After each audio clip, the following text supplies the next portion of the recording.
দর্শক এই মুহূর্তে রয়েছে পিএসসির সামনে। পিএসসির সামনে কিন্তু বিসিএস শিক্ষার্থী যারা রয়েছেন, চাকরি প্রার্থী যারা রয়েছেন, তারা কিন্তু এই মুহূর্তে অবস্থান কর্মসূচি পালন করছেন। এবং এই মুহূর্তে কিন্তু আমরা দেখতে পাচ্ছি এখানে কিন্তু ইতিমধ্যে পুলিশ প্রশাসন এবং সেনাবাহিনী সদস্যরা কিন্তু এসে উপস্থিত হয়েছেন।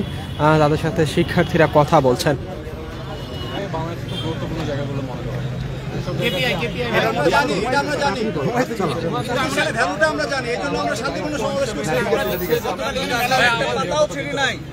আমাদের সমাবেশ শান্তিপূর্ণ, কেপিআই সম্পর্কে আমাদের ধারণা আছে এবং আমরা জানি আমরা শান্তিপূর্ণ সমাবেশ। একটা কথা বলি, আমি সবসময় একটা কথা বলি, আপনারা সবাই শান্তিপূর্ণ, আমার কোনো ডাউট নেই, আপনারা সবাই শিক্ষিত।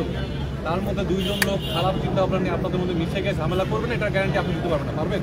কারণ এখানে আপনার 100 জন লোক আছে, 100 লোক আছে, আমার দুজন খারাপ কাজ করতেই পারে।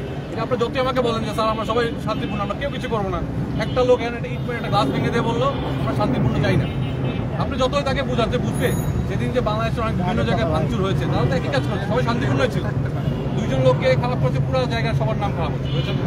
এটা যাতে না হয় এই জন্য আপনাদের বেশি কাছে চলে যান, এই সুযোগটা আপনারা একটু দরকার পিছন দিক দিয়ে কর্ডন করে দেন, সমস্যা নেই। আমরা শান্তিপূর্ণ বলেছেন, আমরা আপনাকে বিশ্বাস করি। আমার কথা হচ্ছে, আপনি যদি কথা বলতে চান, আমরা কথাই বলতেছি, একটা আলাদাভাবে সামনে দিকে আসেন, আমরা তাদের ঢুকাই দিই। আমরা এখানে আছি, ঠিক আছে, এখানে থাকতে পারি, পাস হইতে পারতেছি, সমস্যা নেই, রাস্তা ফাঁকা আছে ভাই, আমরা কথা বলার জন্য, কথা বলার জন্য কেউ তো কেউ কথা বলতে হবে, কথা বলবেন কেন? আপনি যদি ওনার ডাকে আমাদের ভিতরে, আমাদের লোক আছে, এটা দিয়ে 7 দিন কথা, 7 দিন ভিতরে গেছে, আমরা 7 দিন প্রতিদিন পাঠাইছি। সেনাবাহিনী আজকে একটু ভিন্ন পরিস্থিতি, ভিন্ন। আজকে যদি ডাকে আমরা কি রেদন স্যার উনি নিজে আমাদেরকে সাথে ছিলেন, উনি নিজে আমাদের উপর কথা, রেদন সাহেবের মধ্যস্থতা আমরা কিন্তু 3 দিনের অবস্থান চলে গেছি, ওনার কথা উনি আমাদের সাথে নিয়ে গেছেন। আমার কাজ হিসেবে আমার না, ঠিক আছে, আপনি আপনার ডিউটি করেন, এমন এই জায়গাটা কেপিআই হিসেবে নিরাপত্তাটা নিশ্চিত করাটা। হ্যাঁ, ঠিক আছে, এখানে কেউ একটা আপনাদের সবাই ভালোর মধ্যে একজন খারাপ একটা কাজ করে দেশে একটা ক্ষতি করবে, আমি চাই না, আপনারাও চান না, এটা আমাদের নাগরিক দায়িত্ব নিরাপত্তা। আচ্ছা, পিছনে যারা আছি, এই কেউ মাস্ক থাকলে তাকে একটু বাইর করে দেন, মানে মাস্ক পরা কোনো ছেলে থাকলে বাইর করে দেন। এই পিছনে কেউ যদি মাস্ক পরে দাঁড়া থাকে তাকে বাইর করে দেন কার থেকে। মাস্ক শুধু মেয়েদের অ্যালাউড, ওটা দাস চলে জি বাসা চলে যাক। আপনি তাহলে খালি ভিডিও ফুটেজ করেন দূরে গিয়ে, মাস্ক পরা এখন মাস্ক পরা যাবে না, এই আধা ঘন্টা ডাক্তার দিয়ে কিছু হয় না, মারা যাবে।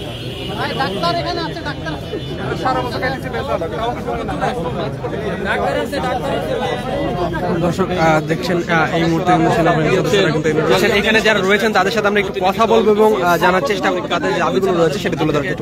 আপনার কাছে জানতে চাইবো যে আপনাদের দাবিগুলো যেটা রয়েছে এবং আপনাদের যে অভিযোগ রয়েছে সেই অভিযোগটি জানতে চাচ্ছি। এখন যেটা হলো যে আমরা তো আসলে সেই রোজার মাস থেকে পিএসসির সাথে যোগাযোগ করতেছি।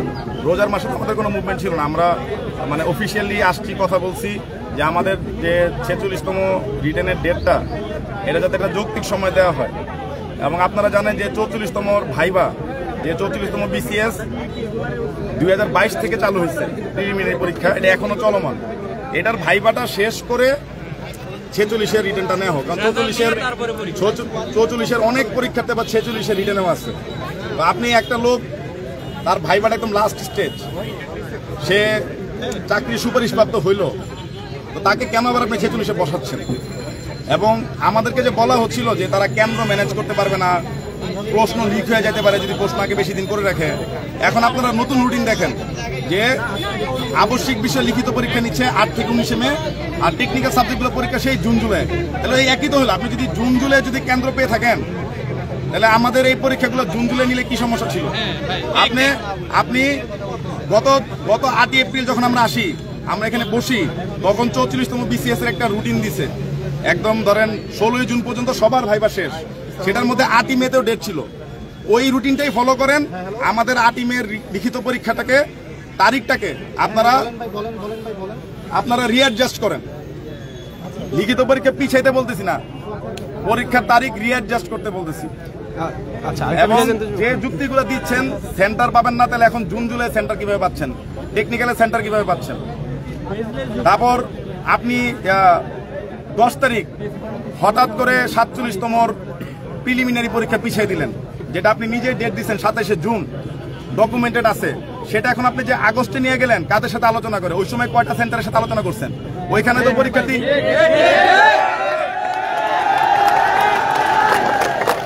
ওইখানে তো পরীক্ষার্থী 3.5 লাখ, আমাদের পরীক্ষার্থী তো 21,000, আবার সব বিভাগীয় শহরে। তো 21,000 পরীক্ষার্থী সেন্টার ম্যানেজ করতে। আচ্ছা, একটা বিষয় জানতে চাইবো, আপনাদের প্রতিনিধি দল এর আগে কথা বলেছিল, অনেকবার কথা বলেছি আমরা স্যারদের সাথে, তারা কি জানিয়েছিল? আচ্ছা, পিএসসি তো আপনাদের একটা সিদ্ধান্ত জানিয়ে দিয়েছে, পিএসসি তো আপনাদের একটা সিদ্ধান্ত জানিয়ে দিয়েছে যে তারা পরীক্ষা পেছাবে না, তবে আপনাদের জন্য ঠিক আছে না, ভাইবাটা স্থগিত করেছে। ভাইবাটা না, কালকে আবার রুটিন দিছে তো। জি, আপনি দেখেন নাই, কালকে আবার একটা নতুন রুটিন দিছে। জি জি, 19 তারিখে ভাইবা শেষ, 20 মে থেকে আবার ভাইবা শুরু। 19 মে ভাইবা রিটেন শেষ, 20 মে থেকে আবার ভাইবা নতুন রুটিন দিছে। তাহলে যার 19 মে রিটেন শেষ হবে, 20, 21, 22, 23 ধরেন টানা 4 দিনের গ্যাপে বলছি, ভাইবার ওই লোকটা ভাইবা করার সময় কই? তো তাদের ভাইবা তো আসলে স্থগিত করা হয়েছে। না, ভাইবা স্থগিত করা হয়েছিল আপনার 22 এপ্রিল থেকে 19 মে। আচ্ছা, কিন্তু আমার কথা হলো 20 মে যার ভাইবা, সেও যদি রিটার্ন ক্যান্ডিডেট হয়, সে এর মাঝখানে রিটার্ন করবে না, ভাইবা করবে। এই জগা খিচুড়িটা পাকানো দরকার কি? আপনি ভাইবাটা শেষ করেন। আপনি তো 8 এপ্রিল ডেট দিচ্ছেন যে 16 জুন পর্যন্ত ভাইবা হবে, আমাদের কাছে ডকুমেন্টেড আছে, রোল সহ দিচ্ছেন। 16 জুনের পরে আপনি দরকার হলে 10টা দিন গ্যাপ নিয়ে রিটার্ন নেন। আর আপনি তো রিটার্নের রুটিনও দিচ্ছেন যে টেকনিক্যাল পরীক্ষাগুলো জুন জুলাই নেবেন। তাহলে জুন জুলাই টেকনিক্যাল পরীক্ষাগুলো যদি আপনি সেন্টার পেয়ে থাকেন, তাহলে কি আপনি আবশ্যিক পরীক্ষাগুলো সেন্টার পাবেন না? একই সেন্টারই তো। আমরা আসলে বুঝতেছি না যে আসলে এখানে ফরমেশনটা কি হচ্ছে। এখানে কি কমিশন এবং সচিবালয়ের মধ্যে কি কোনো দূরত্ব আছে কিনা? কারণ আমাদের কাছে দৃশ্যমান হচ্ছে, সোশ্যাল মিডিয়াতে লেখালেখি হচ্ছে। এবং আপনারা জানেন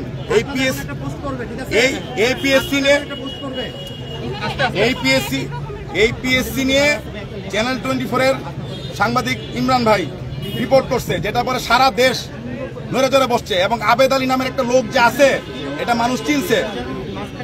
এবং এই চ্যানেল 24 কিন্তু মেডিকেল প্রশ্ন ফাঁসো, কোনো সমস্যা নাই। কিন্তু আমার সাহস আছে একজন হইলো আইসা সত্য কথাটা বলার। আমি সত্য কথাটা বলতে আসছি।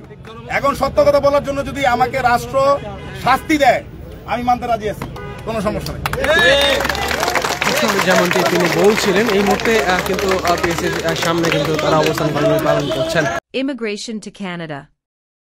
We provide the best quality service and solution for Canada immigration.